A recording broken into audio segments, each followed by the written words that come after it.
अपने पसंदीदा शो के फुल एपिसोड देखने के लिए अभी डाउनलोड करें दंगल प्ले ऐप। सफल होगी तेरी आराधना।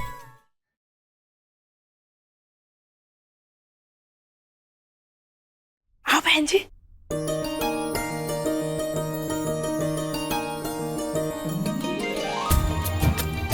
बहू तो बड़ी खूबसूरत है।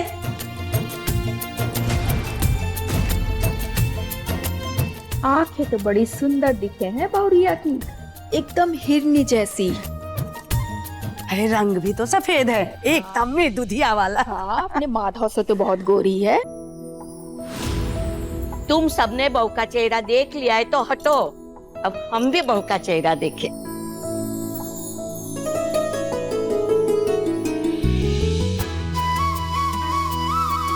वाह वाह वाह वाह वाह, मेनका बहू तो बहुत सुंदर है। तुम दोनों की जोड़ी हमेशा बनी रहे।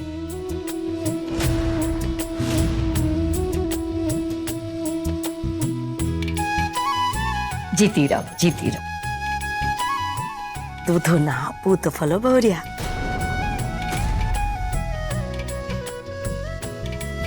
ये लीजिए जी, खाई। तुम्हारा नाम क्या है बेटा? आराधना पाटिल।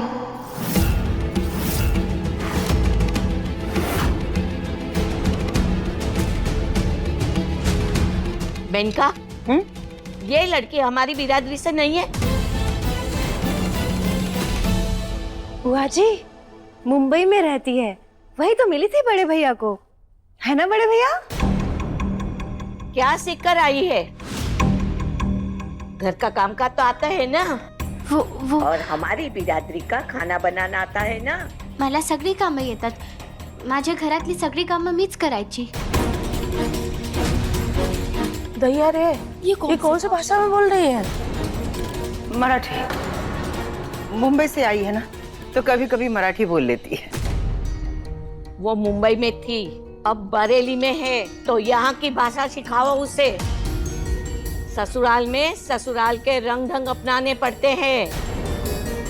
हाँ बुआ जी सही कह रही हैं आप। अब देखिए, मैं भी तो लखनऊ से हूँ, मिस इंडिया रह चुकी हूँ। उसके बाद भी मैंने यहाँ के सारे रीति रिवाज सीख लिए, इसको भी सीखने पड़ेंगे। ये बुआ जी, ये मुंबई में मिली थी बड़े भैया को, ये टिफिन सर्विस करती थी, घर घर खाना देती थी जाकर। मतलब ये खाना पकाने वाली है? हाँ बुआ जी। परिवार में कौन कौन है? मेरे काका काकी और बहन है। अम्मा बाबू जी, दादा दादी? वो मेरे दादू कुछ दिन पहले ही गुजर गए और आई बाबा नहीं है। मतलब अनाथ हो। माधव, ब्याह करने से पहले लड़की का खानदान और हैसियत। अरे जीजी, अरे तेरी सांस लेने की कोशिश कीजिए। किशन, डॉक्टर को फोन कर। जी दीदी।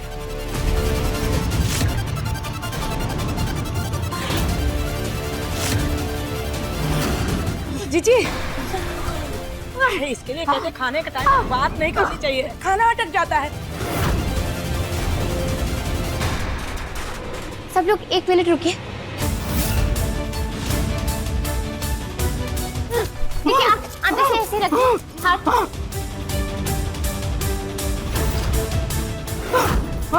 बस आप थोड़ा संभालिए।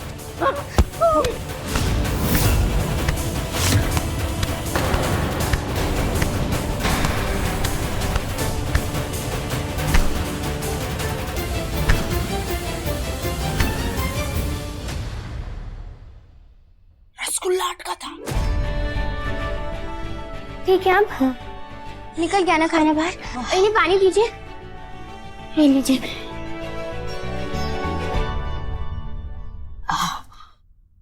बहन, जीती रहो बेटा, भगवान तेरी हर इच्छा पूरी करे। अरे ठीक हो गई, इसके नुस्खे से ठीक हो गई। थैंक्स।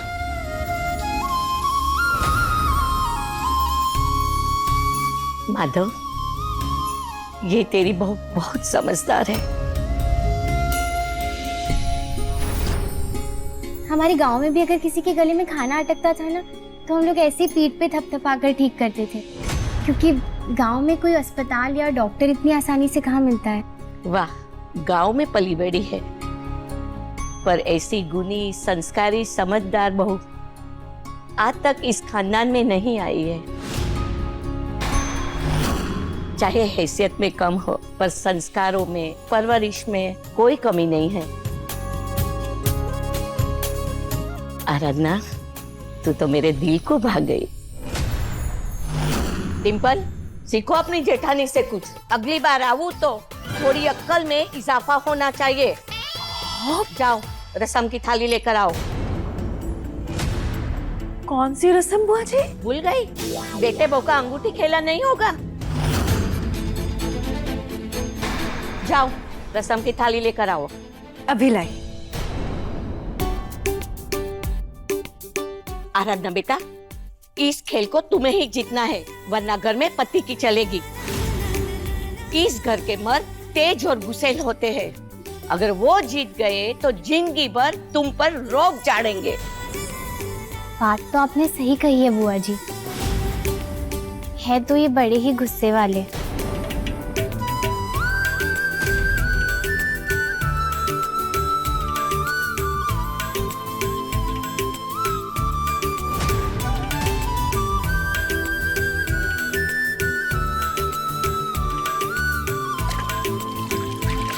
भौरिया, हाथ आगे करो। ए बबुआ, हाथ आगे करो ना।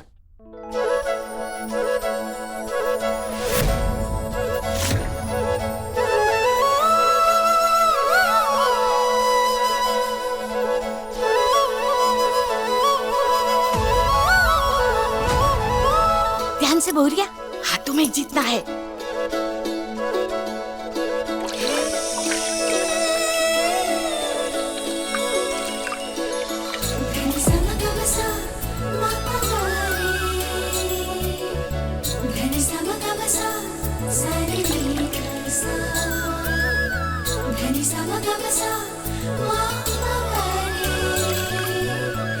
अरे, हमारी बहुरिया जीत गई।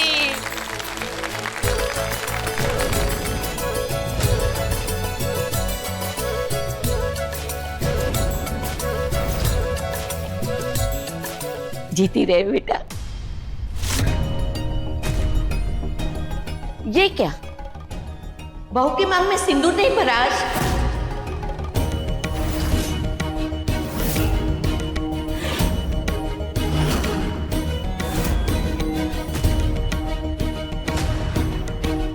इन बातों का ध्यान रखना चाहिए बेटा। ब्याहता को सुनी मांग शोभा नहीं देती। जिलेबी, सिंदूर लेके आओ। बुआ जी, वो मांग में बाद में भर लेगी ये सिंदूर। मेनका, अपनी इन्हीं बातों से तू आज तक मैके में बैठी है।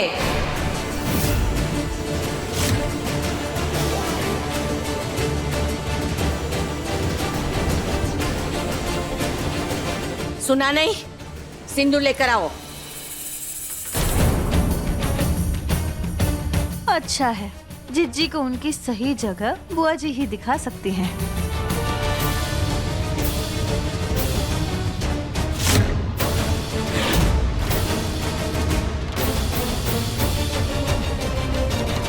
माधव, बहरिया की मांग में सिंदूर भरो।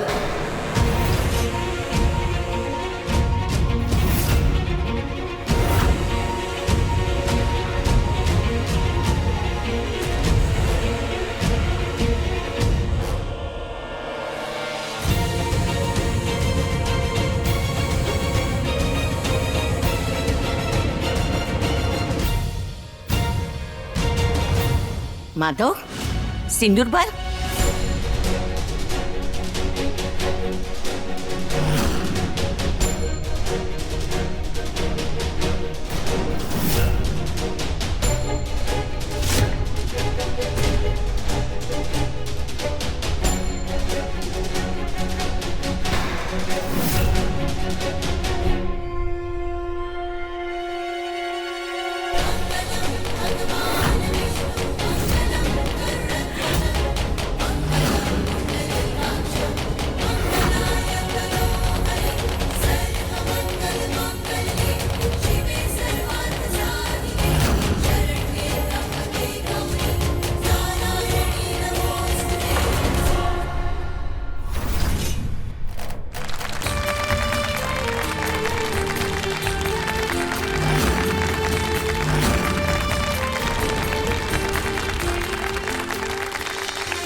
ये क्या कर रही थी तुम?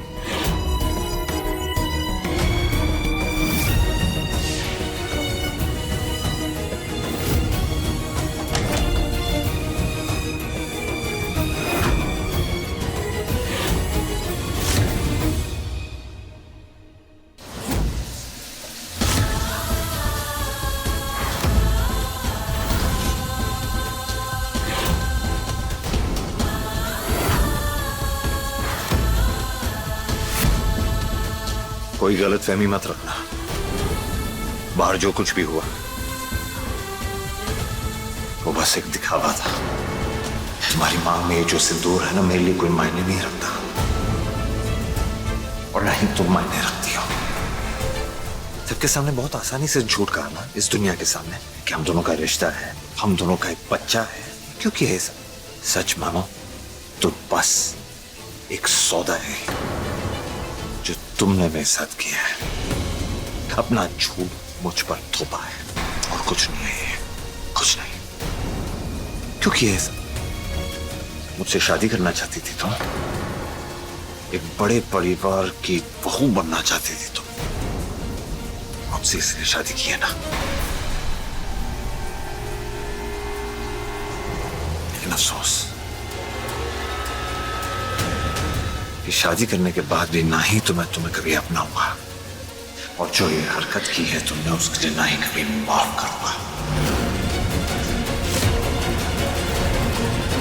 मेरे दिल में और मेरी जिंदगी में सिर्फ दामिनी है, और उसकी जगह कोई नहीं ले सकता, कोई भी नहीं।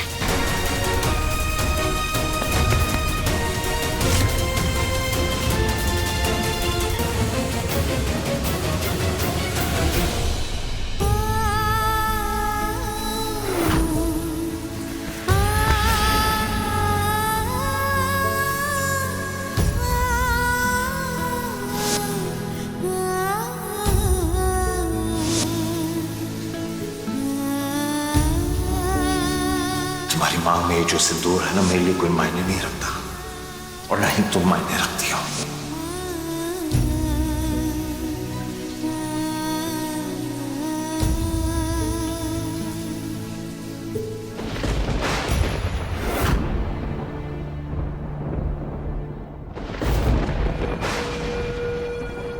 रुकिए।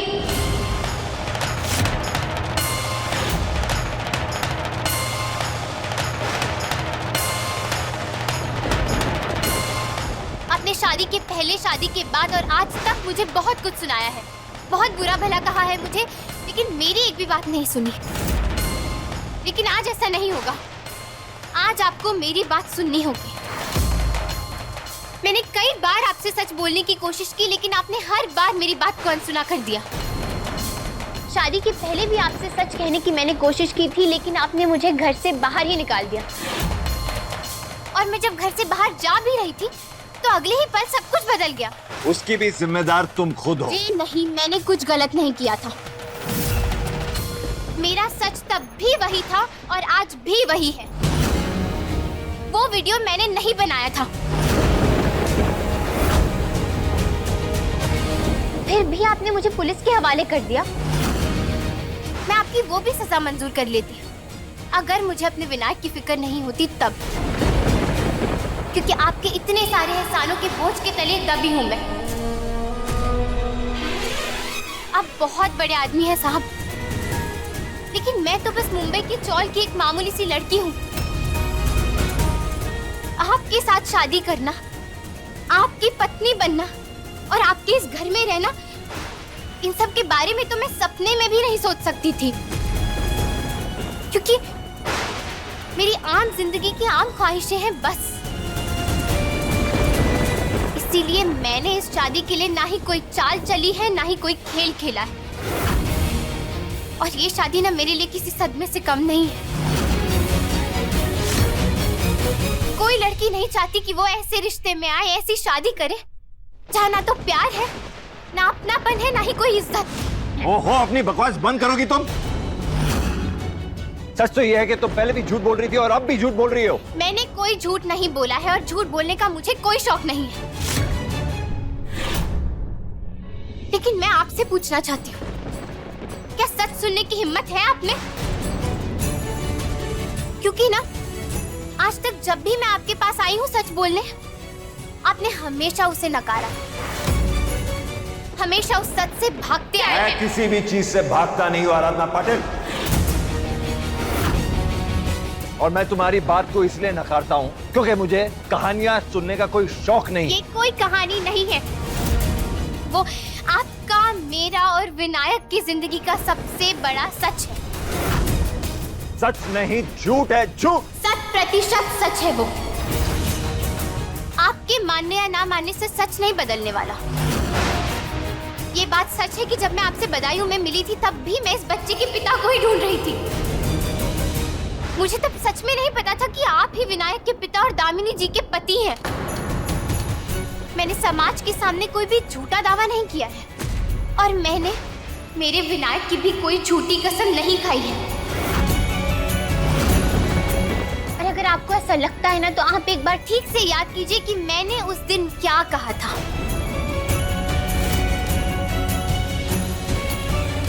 मैं मेरे विनायक की कसम खाकर कहती हूँ, ये बच्चा माधव साहब जी का ही है।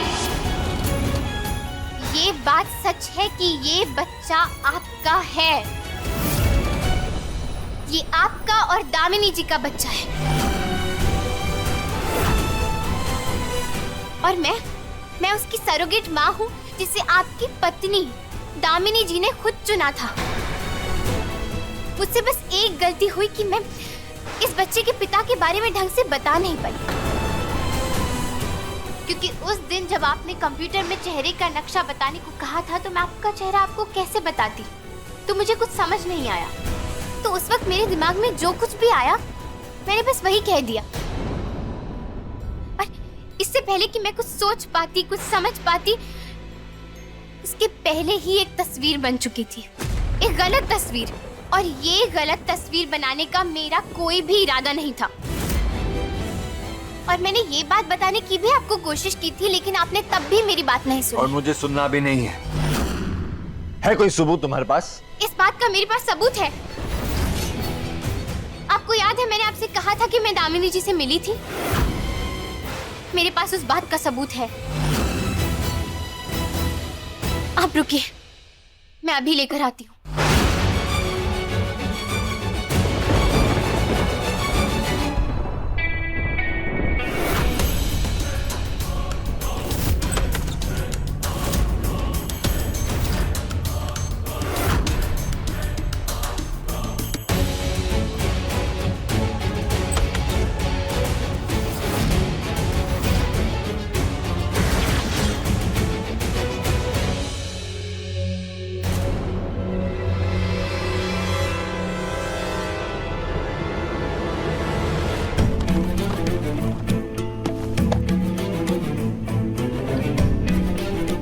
और मेरा ये कमरा तुम्हारे पास रहेगा, मतलब मेरे बच्चे के पास रहेगा।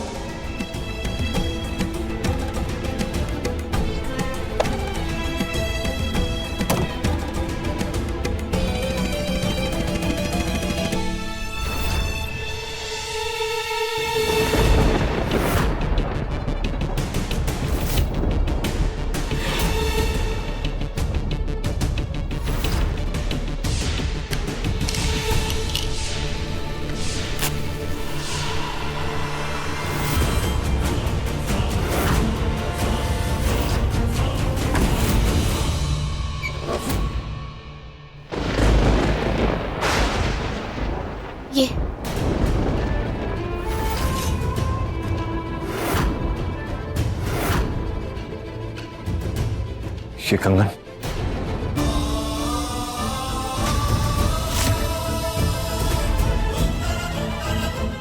ये कंगन तुम्हारे पास क्या कर रहा है? ये कंगन दामिनी जी की निशानी है जो उन्होंने मुझे तब दी थी जब वो मुझसे पहली बार मिली थी। 20 अक्टूबर को दोपहर 12 बजे सिद्धि विनायक मंदिर के पास मिली थी वो मुझे। और तभी उन्होंने मुझसे कहा था कि जब वो मुझसे अगली बार मिलने आएंगी तो अपने पति को भी साथ लेकर आएंगी। लेकिन इसके पहले कि वो हो पाता, उनका देहांत हो गया।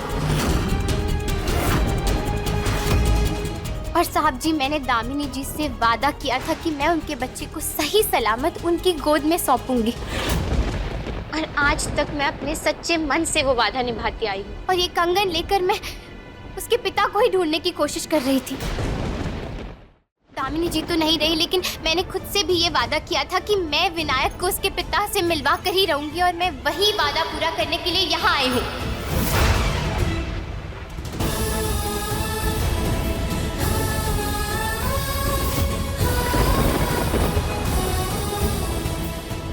ये कंगन तो दामिनी का ही है। आखिरी बार जब वो घर से निकली थी तो यही तो पहन के निकली थी, और उसकी मौत के बाद उसके सारे गहने कमरे में ही हैं।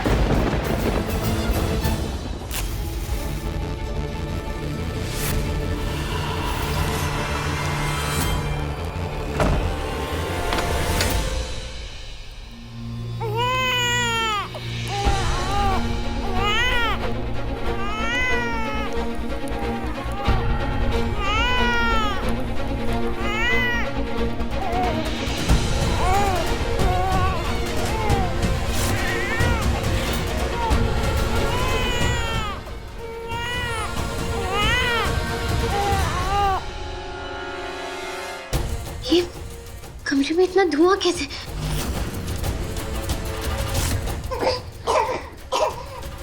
विनायक,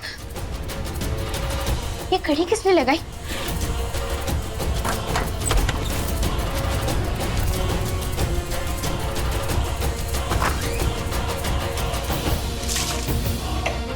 विनायक, विनायक, कुछ नहीं हुआ विनायक, कुछ नहीं हुआ। देख, तेरी आई है तेरे साथ में।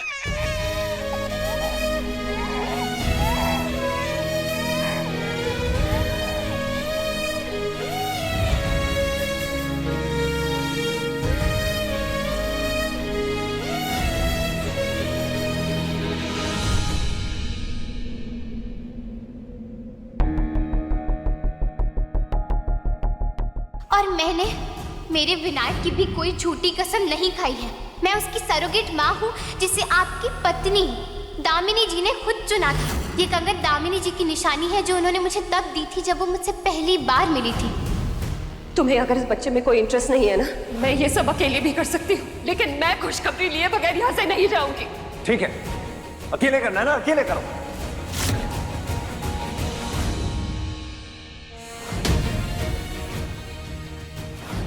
उस दिन झगड़े के बाद जब दामिनी घर से निकली तो उसके हाथ में कंगन थे, ये तो मुझे याद है। लेकिन जब उसकी बॉडी मिली तब कंगन थे या नहीं पता नहीं। एक बार वो बॉक्स चेक करता हूँ। उसकी बॉडी से जो ज्वेलरी मिली थी सब उसी बॉक्स में है।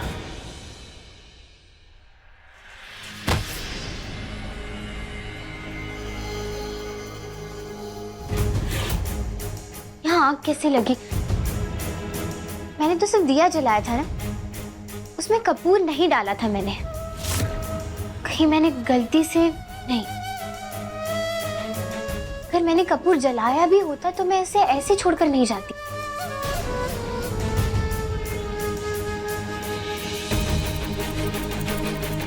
और ये दरवाजा तो मैंने बंद नहीं किया था।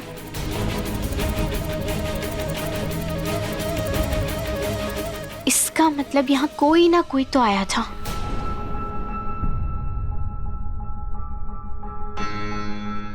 इसका मतलब है कि मेरे घर में होने के बावजूद भी किसी ने विनायक पर हमला किया। पिछली बार भी उस पर किसी ने हमला किया था, लेकिन मैं आज तक उस इंसान का पता नहीं लगा पाई हूँ। नहीं, अब बहुत हो गया। अब तो मैं पता लगा कर रहूंगी कि मेरे विनायक का दुश्मन आखिर है कौन।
जगह तो बिल्कुल इस कंगन की तरह है। उस हादसे वाले दिन दामिनी दोनों कंगन पहन के गई थी क्योंकि उसकी जोड़ी है, तो उसके शरीर से 2 कंगन बरामद होने चाहिए थे जो इस बॉक्स में होने चाहिए थे, लेकिन इस बॉक्स में सिर्फ एक ही है।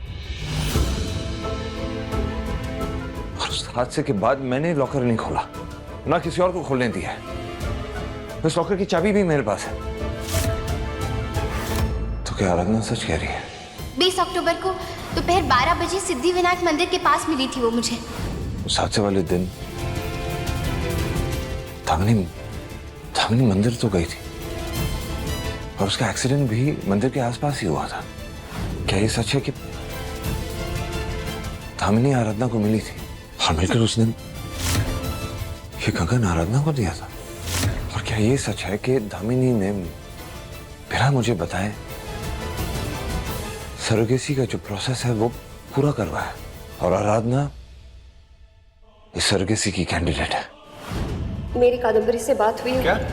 उसे एक दूसरी सरोगेट मिल गई है, बस प्रोसीजर करना बाकी है। नहीं, ये आराधना सच तो नहीं कह रही।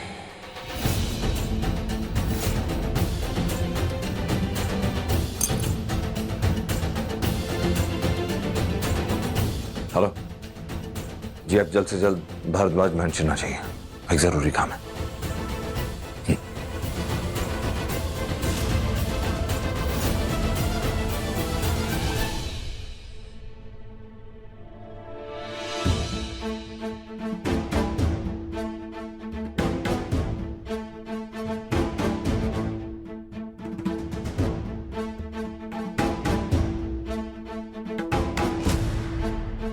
क्या कर रही हो तुम? आप घर की बड़ी हैं, मान्य है, तो इसीलिए मैंने सोचा कि आज आपके पैर धो देती हूँ। अच्छा, ठीक है। कुछ नहीं जिज्जी, ये तो आपको पटाने का टेक्निक है।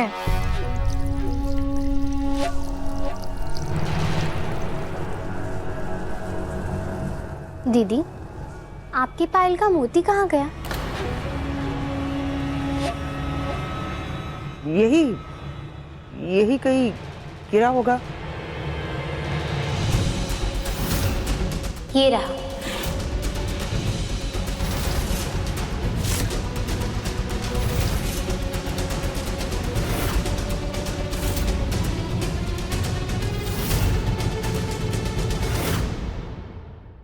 ये आपके पायल का ही मोती है ना?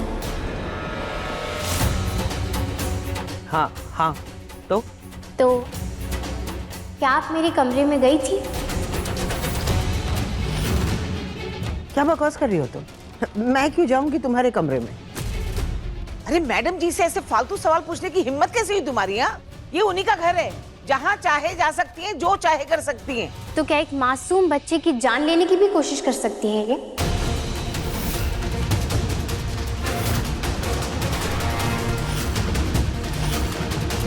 क्या बकवास कर रही हो तुम? इतना बड़ा इल्जाम लगाने की हिम्मत कैसे हुई तुम्हारी? अपनी औकात भूल गई हो क्या?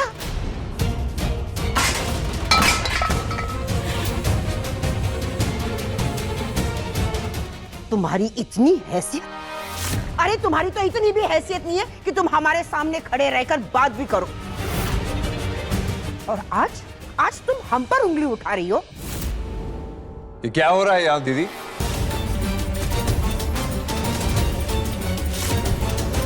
ये तुम्हारी सो कॉल्ड पत्नी हम पर इल्जाम लगा रही है कि हमने इसके बच्चे को मारने की कोशिश की है।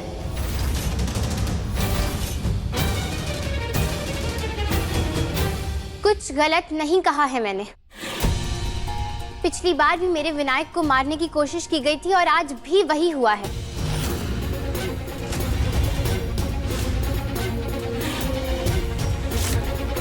और एक माँ होने के नाते मैं हर बार तो चुप नहीं रह सकती ना।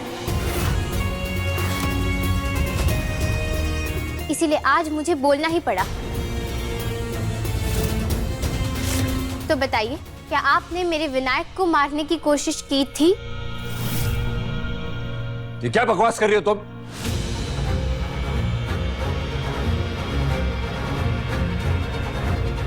तुम मेरी दीदी के साथ इस तरह बात नहीं कर सकती। माफ कीजिएगा साहब जी, मैं अपने साथ कुछ भी गलत सह सकती हूँ, लेकिन इस बार बात मेरे बच्चे की है, तो मैं किसी से भी किसी भी तरीके से ये सवाल पूछ सकती हूँ। क्योंकि पिछली बार भी जब मैं विनायक को उसके पापा यानी कि आपके पास छोड़कर गई थी, तब भी उसे किसी ने ऐसे ही कड़कती धूप में छोड़ दिया था। और अगर उस वक्त मैं जरा भी देर करती आने में, तो विनायक नहीं बचता।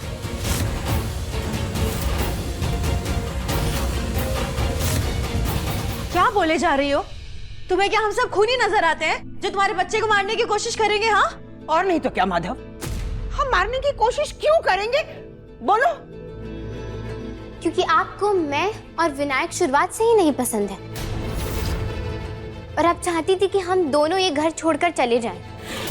और आज आपकी ही पायल का मोती मिला है मुझे मेरे कमरे में। आपसे बात करके जब मैं अपने कमरे में वापस गई तो पूरा कमरा धुएं से भरा हुआ था, और अगर मैं वक्त पर नहीं आती तो विनायक को कुछ भी हो सकता था। और ये बार बार ऐसा इसीलिए कर रही है क्योंकि ये जानती है कि विनायक आपका और दामिनी जी का ही बेटा है।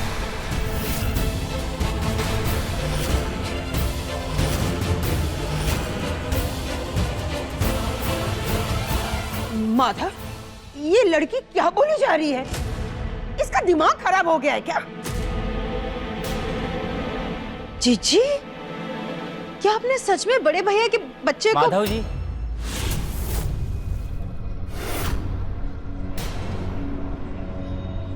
आपने बुलाया मुझे? जी, आइए।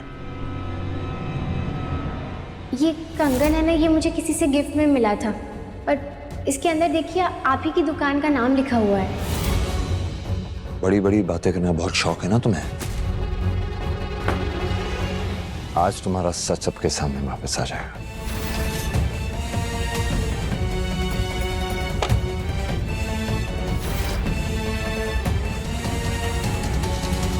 मैं चाहता हूं कि आप इन दोनों कंगन में से इस कंगन की जांच करें और पता लगाएं कि असली है कि नकली है। लेकिन क्यों माधव? दीदी, इस आराधना पाटिल का कहना है कि ये मेरे और दामिनी की सरगेट कैंडिडेट है, और यही नहीं, इसका यह भी दावा है कि मैं और दामिनी विनायक के माता पिता हैं, और दामिनी ने खुद ये कंगन इसे दिया है, ये इसका दावा है। क्या? दीदी, ये बात तो सच है कि जिस दिन दामिनी का एक्सीडेंट हुआ था, उस दिन दामिनी ने ये दोनों कंगन पहने हुए थे। जब वो घर से निकली तब ये दोनों कंगन पहन के निकली थी, लेकिन जब उसकी बॉडी बरामद हुई तो सिर्फ एक ही कंगन था उसके पास, और ये कंगन इसने मुझे दिया। आप पता कीजिए कि ये कंगन इस कंगन के सेट का हिस्सा है कि नहीं, और ये वही कंगन है जो आपने हमारी दादी जी के लिए बनाया था, और सदियों से जो हमारे घर के बड़े बेटे और बहू को दिया जाता है।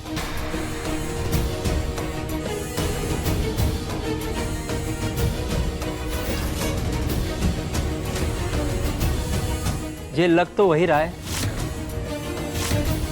फिर भी मुझे एक मौका दीजिए, मैं इसे चेक करके बताता हूँ। बिल्कुल, आज सबको यहाँ सच का पता लग ही जाएगा।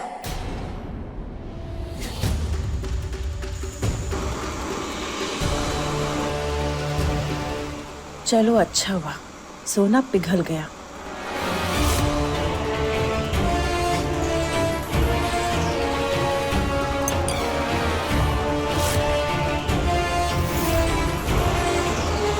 और आज सबको पता लग जाएगा कि आराधना सच कह रही है झूठ, कि वाकई विनायक दामिनी और मेरा बच्चा है कि नहीं।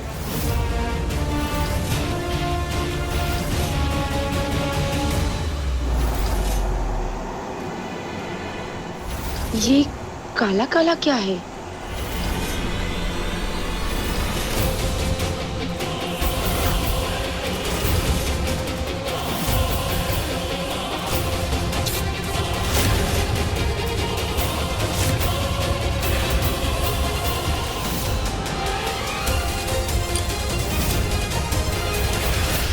ये असली है और ये नकली है।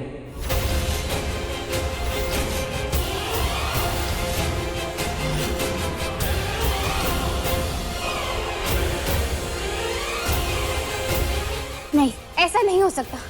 ये कंगन नकली नहीं है, मैं जानती हूँ ये। माधव, हमने तुमसे कहा था ना, इस लड़की की किसी भी बात पर बिल्कुल भी भरोसा मत करना। ये कभी मिली होगी तुम्हारी पत्नी दामिनी से। उसकी कहानी सुनकर इसे लगा होगा कि ये उसका फायदा उठा सकती है। उसके बैंगल की डिजाइन देखकर इसने नकली बैंगल बनवाई होगी और आज इसी बैंगल का इस्तेमाल करके ये एक नई और झूठी कहानी तुम्हें सुना रही है।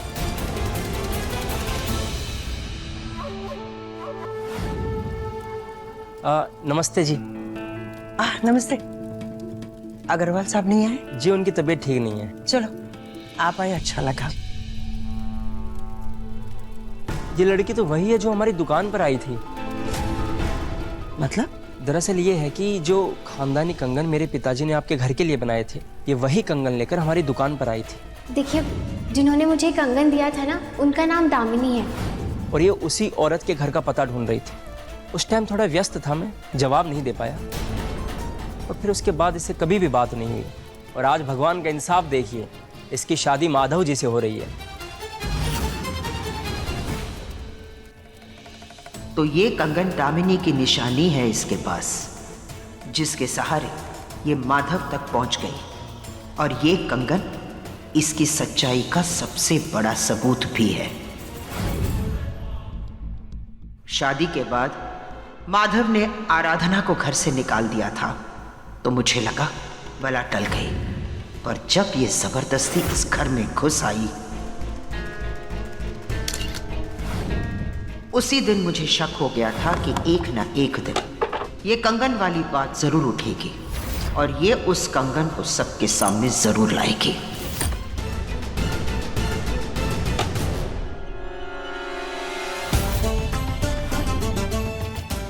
तूफान का इंतजार करना मेनका की आदत नहीं है। उससे पहले ही अपनी छत इतनी मजबूत कर लो कि जब आंधी आए तो वो तुम्हारा कुछ ना बिगाड़ पाए।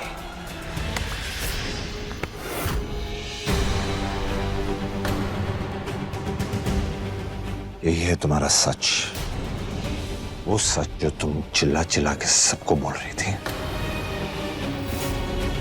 आज तक तो तुमने सिर्फ मुझ पर इल्जाम लगाया, मुझे बदनाम करने की कोशिश की है, सिर्फ मुझसे झूठ बोला था। लेकिन आज माँ जैसी दीदी पर इल्जाम लगाया कि वो कातिल है। तुमने तो सारी हदें पार कर दी आराधना पाटिल। तुम इतना गिर जाओगी मैं सोच भी नहीं सकता था। आज के बाद मैं तुम्हारी शक्ल भी नहीं देखना चाहता।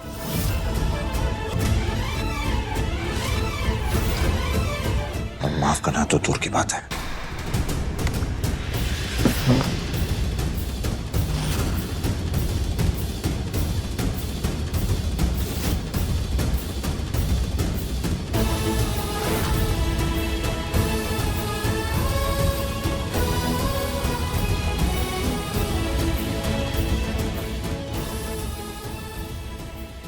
जब जब मैंने साहब जी को सच्चाई बताने की कोशिश की, किसी ने रोक दिया। वो संदेश भी उन तक नहीं पहुंचा। मेरी चिट्ठी भी किसी ने फाड़ के फेंक दी और आज ये कंगन भी बदल दिया। लेकिन वो कंगन तो मेरे पास मेरे डब्बे में ही थे, फिर वो बदले कैसे? मतलब घर में ही कोई ऐसा है जो साहब जी तक ये नहीं पहुंचाने देना चाहता कि विनायक उनका और दामिनी जी का बेटा है। ऊपर से विनायक पर भी खतरा है इस घर में।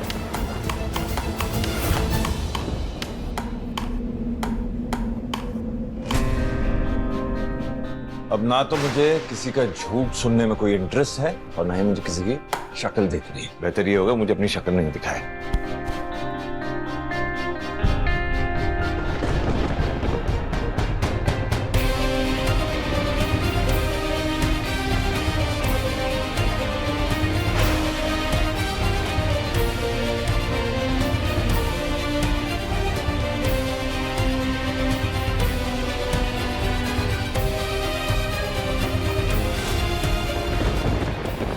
मेरा हाथ क्यों पकड़ा है?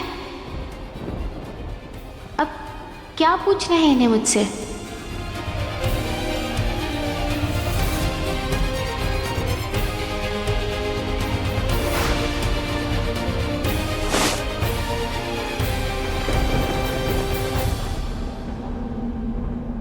पता नहीं किस्मत मुझसे क्या चाहती है। जितना भी दूर जाना चाहता हूँ इस लड़की से, किस्मत कभी ना कभी कैसे ना कैसे इस लड़की को मेरे सामने ले आती है।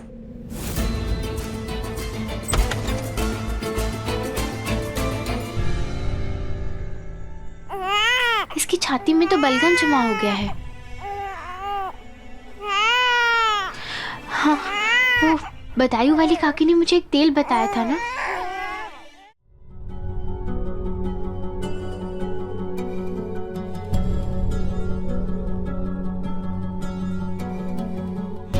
कैसी बदकिस्मती है ये जो विनायक और साहब जी दोनों ही एक दूसरे के करीब होने के बाद भी एक दूसरे से इतना दूर है। खून अक्सर खून को पुकारता है, लेकिन यहाँ ऐसा क्यों नहीं हो रहा? क्यों साहब जी अपने बेटे को नहीं पहचान पा रहे? ये कैसी नाइंसाफी कर रहे हैं आप बापा? क्यों अपने पिता के करीब होने के बाद भी विनायक के सर पर अपने पिता का हाथ नहीं है? क्यों उनकी गोद में जाने के बाद भी विनायक को अपने पिता का ऐसा दुलार नहीं मिल रहा? ऐसा मत कीजिए ना बापा, इतनी परीक्षा मत लीजिए आप विनायक की, उसे उसके पिता से मिलवा दीजिए।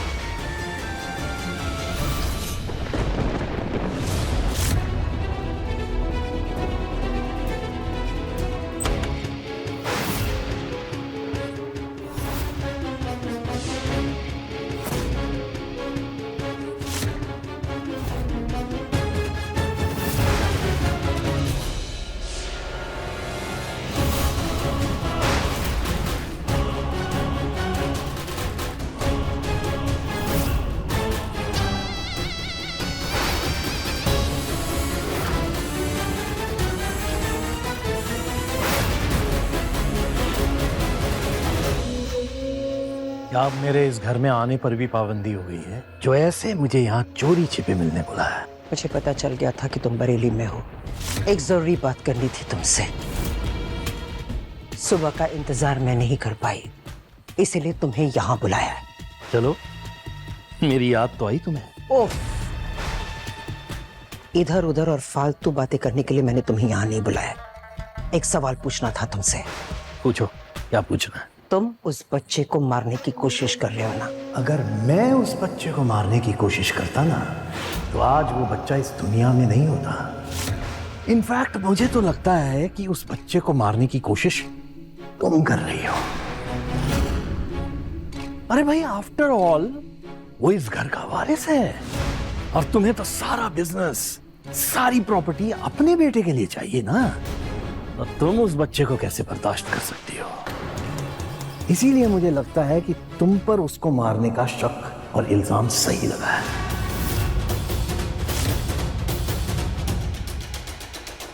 पहले उसे छत पर धूप में मारने की कोशिश की, और जब वो जलकर नहीं मरा तो उसे धुएं में उसका दम घोंट कर मारने की कोशिश की तुमने। इसके बारे में तुम्हें कैसे पता चला? इसके बारे में मैं खुद नहीं जानती।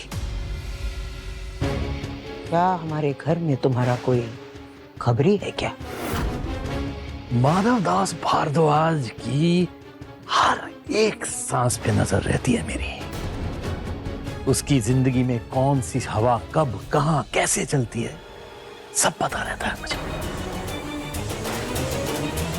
हम मानते हैं कि माधव और दामिनी की सरगसी की खबर सुनकर हम बहुत नाराज हो गए थे। बहुत गुस्सा आया था हमें, क्योंकि हम कभी नहीं चाहते थे कि सरगसी से वो इस घर का वारिस पैदा करे।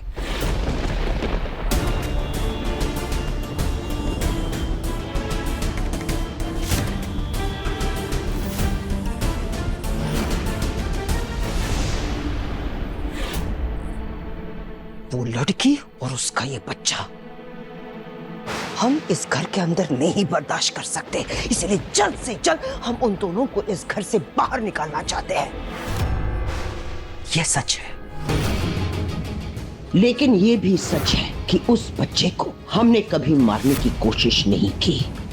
हम भी एक माँ हैं और एक माँ होने के नाते हम एक मासूम बच्चे को कभी नुकसान नहीं पहुंचाएंगे। उसके बारे में तो हम कभी सोच भी नहीं सकते। तो क्या इसका ये मतलब है कि वो लड़की झूठ बोल रही है? क्या सच में कोई है जो उस बच्चे को नुकसान पहुंचाना चाहता है?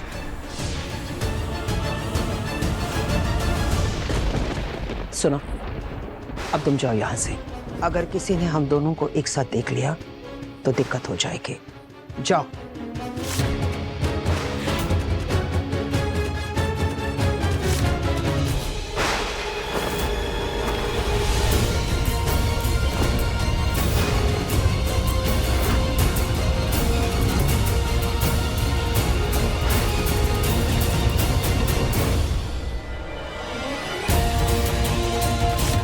मुझे लगा था कि मेनका मैडम को ये शादी, ये बच्चा, ये नहीं चाहिए और इसीलिए वो मुझे और विनायक को नुकसान पहुंचाने की कोशिश कर रही हैं। पर मैं तो गलत थी। वो शायद सिर्फ इस शादी के खिलाफ है। मैंने उन्हें ही गलत समझ लिया। पर मेनका मैडम अभी बात किसके साथ कर रही थी?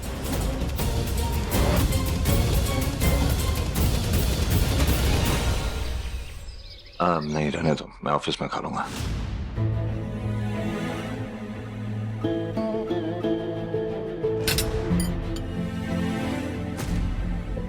लोगों को बात समझ नहीं आती ना मुझे उनसे बात करनी है, ना उनकी मुझे शक्ल देखनी। How ridiculous. जलेबी में नाश्ता ऑफिस में करूंगा। कब तक मेरी शक्ल नहीं देखना चाहेंगे आप? कब तक ऐसे नाश्ते खाने या घर से भागते रहेंगे? अब तो मैं यहीं रहती हूँ। कभी ना कभी तो हमारा आमना सामना होगा ही। लेकिन अगर फिर भी आप मेरी शक्ल नहीं देखना चाहते हैं तो ठीक है।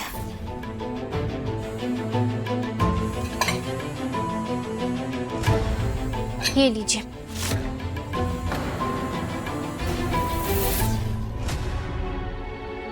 अपनी आंखों पर ये पट्टी बांध लीजिए, तो फिर आपको मेरा चेहरा नहीं देखना पड़ेगा। ना हम और ना वो दोनों ने अगर बच्चे को मारने की कोशिश नहीं की तो किसने की है? क्या सच में बच्चे पे हमला हुआ या उस बेवकूफ लड़की को कोई गलतफहमी हुई है? मुझे लड़की और बच्चे को घर से निकालना है और ये नई मुसीबत आ गई है सिर पे। माधव, ये लड़की यहाँ क्या कर रही है? कल इतना बड़ा इल्जाम लगाया इसने हम पर, हमारी इतनी बेइज्जती की।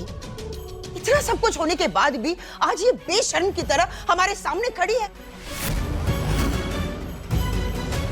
अगर ये लड़की यहाँ खड़ी रही ना तो माफ करना माधव, आज हम नाश्ता नहीं करेंगे। नहीं दीदी, ऐसा मत कहिए। कल मैंने आप पर जो इल्जाम लगाया, मुझे उसके लिए माफ कर दीजिए।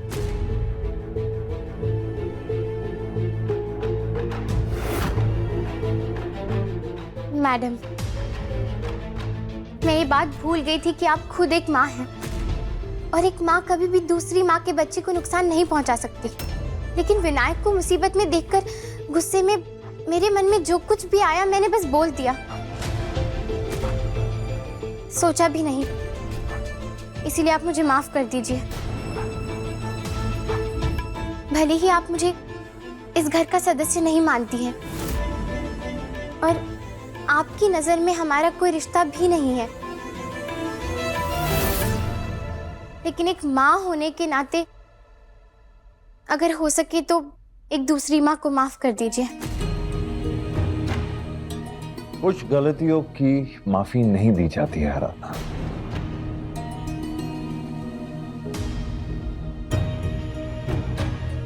मैं जानती हूँ ये बात, लेकिन मैंने झूठ नहीं बोला था। मेरा इल्जाम लगाना गलत था, लेकिन विनायक खतरे में है ये बात झूठ नहीं है। सच में किसी ने उसके कमरे में धुआं भर दिया था और वो उसकी सेहत के लिए बिल्कुल भी ठीक नहीं था। उसे कुछ भी हो सकता था उस वक्त। और ये बात मेनका मैडम भी मानती है। आप भी तो कल यही बात कह रही थी ना, आपको भी पता है ना ये। मुझे ही गलत फहमी हुई थी, लेकिन कल जब मैंने आपको किसी आदमी से बात करते हुए सुना,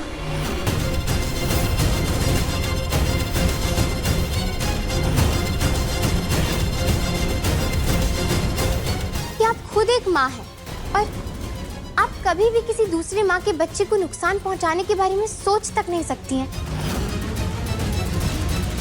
तब मुझे एहसास हुआ कि ये गलत है। दीदी बोलना क्या चाहती है? किस आदमी के बारे में बात करें? किससे बात कर रही थी आप?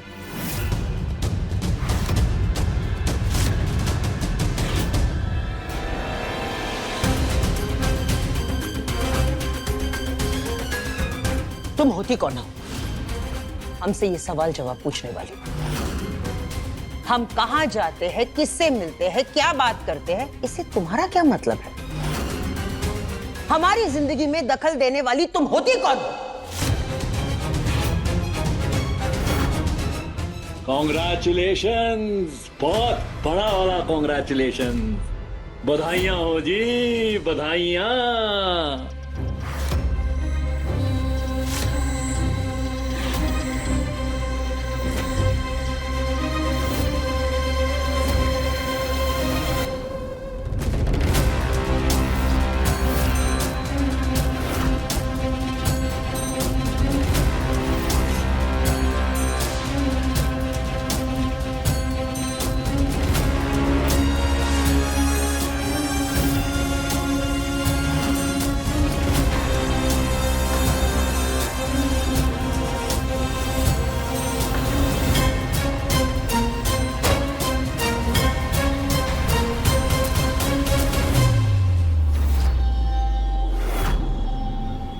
हे भगवान, भैया कहीं गुस्से में कुछ करना थे।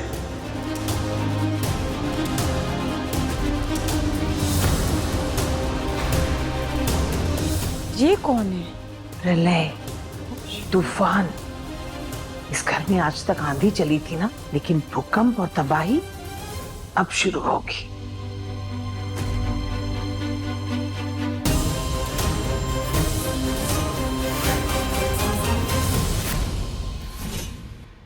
आप इन्हीं से तो बात कर रही थी ना कल? अपने पति से बात करने के लिए क्या हमें अब इस लड़की की इजाजत लेनी पड़ेगी?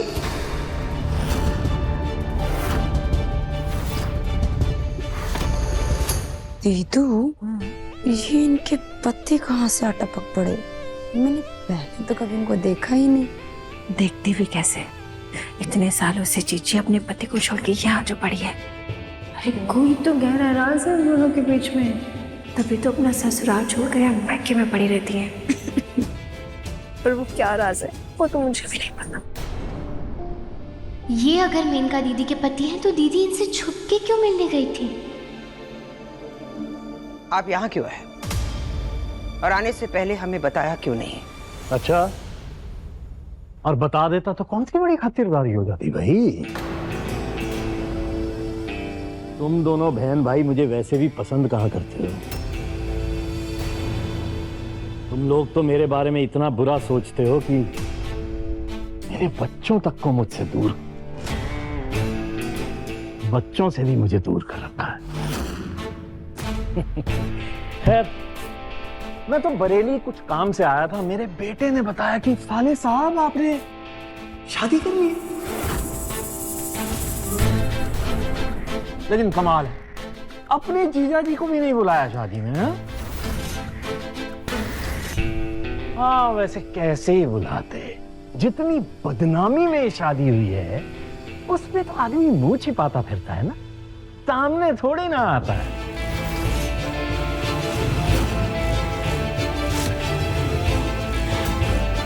पापा,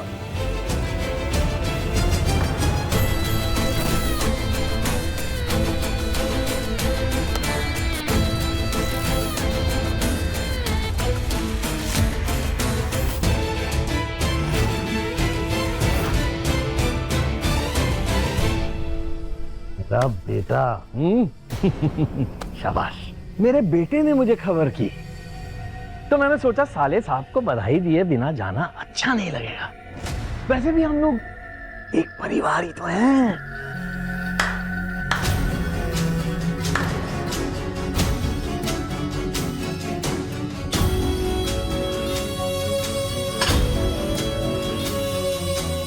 अपनी बड़ी सनज की मुंह दिखाई करने आए हैं तो खाली हाथ थोड़ी ना आते। कहाँ है भाई दुल्हनिया? अरे हमारी भाभी जी का।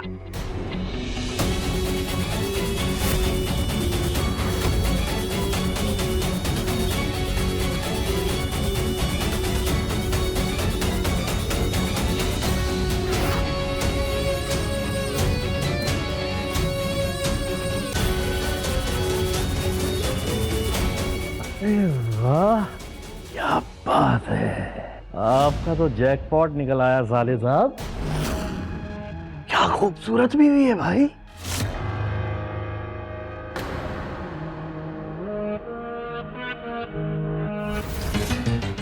अरे न्यारे हो गए साले साहब। वो कहते हैं ना, जब खंडर पे चांदनी पड़ती है ना, उसकी एक रोशनी से ही खूबसूरत हो जाता है खंडर। और ऐसी खूबसूरत बीवी, तो आपके खंडर होते शरीर को तो पूरा का पूरा चांद ही मिल गया साले साहब। अब मैं समझ सकता हूँ, आपकी गलती नहीं है भाई। अरे ऐसी खूबसूरती के लिए तो बड़े बड़े महापुरुषों ने अपनी तपस्या भंग कर ली है भाई।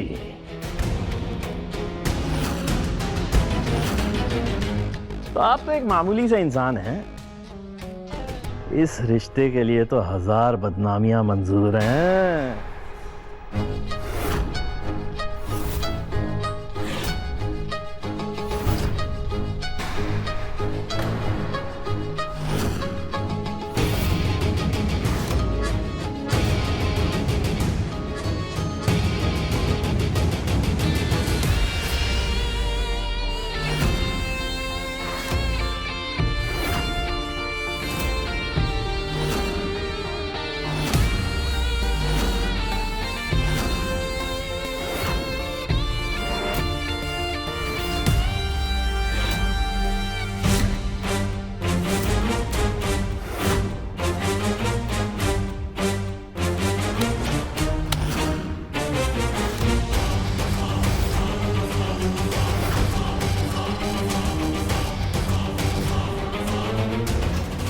क्या कर रहे हैं साले साहब?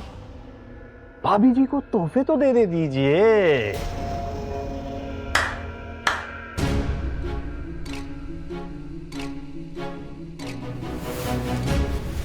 भाभी जी, ये तोहफे खास आपके लिए हैं। हाँ रखो रे। वैसे ये तो बताइए कि अपने इन मुलायम हाथों से खाना कब बना के खिला रही हैं? जीजा जी, क्या आप भी बच्चों और जीजी के साथ यही रहने वाले हैं? नहीं डिंपल,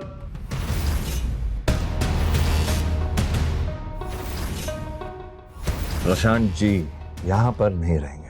अरे साले साहब, गुस्सा थोड़ा कम कीजिए, बीपी हाई हो जाएगा। फिर हमारी इन भाभी जी की कम सिन सी उम्र में विधवा हो जाएंगी। और वैसे भी आपके गुस्से के चर्चे और उससे होने वाली महाभारतों की कहानियां पूरे बरेली में घूम रही हैं कि जिस माधव दास भारद्वाज की अच्छाई की चर्चा होती है, आज उसके घर के नाम पर कीचड़ के धब्बे दिखाई दे रहे हैं। साले साहब, परिवार संभल नहीं रहा है आपसे। इस सारी बकवास में तुमने एक चीज बहुत अच्छी कही, परिवार। ये जो शब्द है अच्छा इस्तेमाल कर लेते हो, और सही भी कहा है तुमने। क्योंकि चाहे हमारा परिवार लड़े झगड़े, लेकिन हम एक हैं, सुख में भी और दुख में भी। मुंह फेर के भाग नहीं जाता, लेकिन अफसोस शब्द का मतलब नहीं तुम समझ पाए। अरे भाई, रस्सी जल गई पर अकड़ दी गई। अब तो धरती पे आ जाओ महाराज, आपकी करतूतों के अच्छे खासे चर्चे हैं। वैसे मुझ में और तुम में कुछ ज्यादा फर्क नहीं है। दोनों के पास औहदा है, पैसा है और दोनों के पास। प्रशांत बस, अपने हाथ में रहो। अरे मेनका, सच्चाई से मुंह क्या छुपाना भाई, हम दोनों के पास है नहीं क्या 2 बीवियां?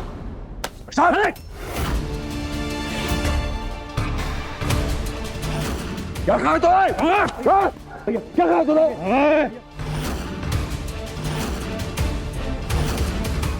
अरे भैया, समझने की गलती मत करना। और हम दोनों एक जैसे नहीं हैं, ना कभी थे ना कभी हो गए। रेली? तो सुन, मैं भी तुझसे कुछ कम नहीं हूँ, समझा? स्टेटस में तेरे बराबर हूँ, इसलिए ये मत समझना कि तू मुझे धमका सकता है। सपोर्ट मेरे पास भी पूरी है, समझा?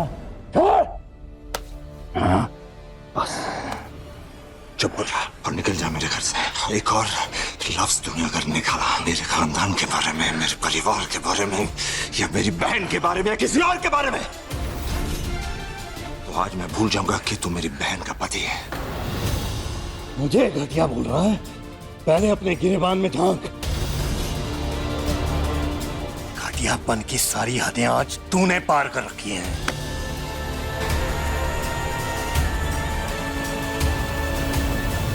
प्रशांत नहीं, छोड़ो माधव को। आपने बोला था आप मामू को बधाई देने आएंगे, मैंने इसलिए आपको आने दिया।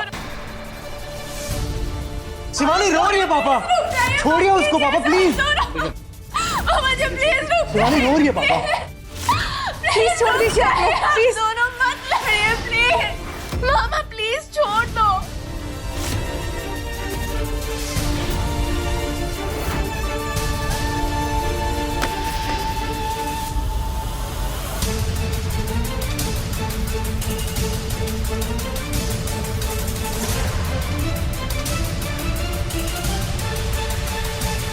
भाभी जी, आपके हाथ का खाना खाने फिर आएंगे। नमस्ते।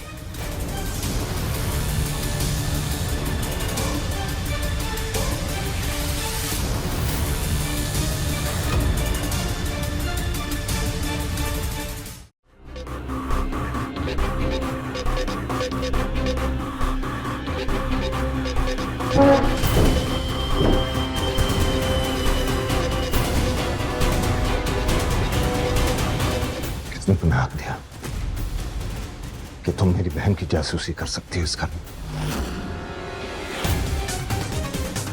किसने तुम्हें हक दिया कि मेरी बहन की छुप छुप के तुम बातें सुनो?